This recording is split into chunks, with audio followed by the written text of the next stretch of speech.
Hi friends, welcome to Suriyanila vlogs. இன்றைக்கி ஒரு சூப்பரான மீன் குழம்பு ரெசிபி எப்படி பண்ணுறதுன்னு பார்க்கலாம்.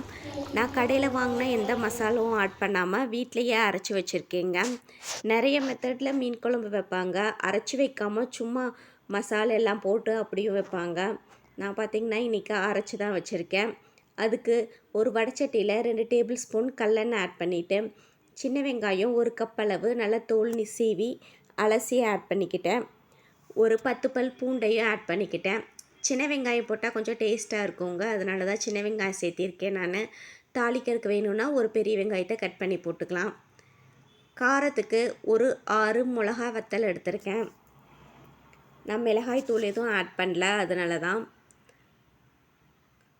அடுத்து புளிப்புக்கு பார்த்திங்கன்னா 2 தக்காளி எடுத்திருக்கேன். ஒரு லெமன் சைஸ் அளவு புளியை ஊற வச்சுருக்கேன். இது நல்லா வதக்கலாம். தக்காளி ரொம்ப வதங்கணுங்கிற அவசியம் இல்லைங்க. வீட்டில் அரைச்சி வச்சுருக்கிற கறி மசால் பொடி ஒரு 3 ஸ்பூன் ஆட் பண்ணிவிட்டு, மல்லித்தூள் ஃப்ரெஷ்ஷாக அரைச்சி வச்சுருக்கிறது அது 2 டேபிள் ஸ்பூன் ஆட் பண்ணிக்கிட்டேன்.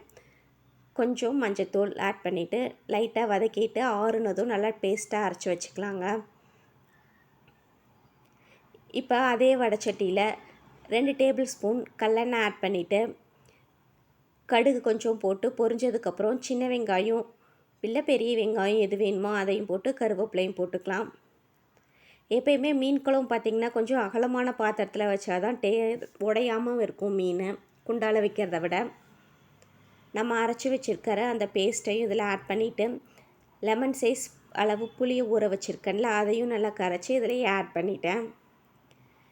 தேவையான அளவு தண்ணி ஊற்றினா போதும். ஏன்னா நம்ம மீன் போட்டதும் 5 நிமிஷத்துலேயே ஆஃப் பண்ணிடுவோம். அதுக்காக இப்போ உப்பு போட்டு இது கொதிக்கட்டும். இது கொதிக்கிறதுக்குள்ளே நம்ம மீனை கழுவிக்கலாம். மீனை பார்த்திங்கன்னா சும்மா கழுவுறத விட கொஞ்சம் மஞ்சத்தூளும் கல்லுப்பும் போட்டு கழுவுனாதாங்க நல்லது. அதனால ஒரு 2-3 தடவை இந்த மாதிரி மஞ்சத்தூளும் கல்லுப்பும் போட்டு கழுவிக்கலாம். அவ்வளவுதான், கழுவுறதுக்குள்ளே இது கொதிச்சிருச்சு. இப்போ நம்ம கழுவி வச்சுருக்கிற மீன் இதில் ஆட் பண்ணிக்கலாம். இது ரொம்ப நேரம் கொதிக்கணும்னு அவசியம் இல்லை. இது அப்படியே மூடி வச்சு ஒரு 2-3 கொதி வந்துச்சுன்னா போதுங்க, ஆஃப் பண்ணிடலாம்.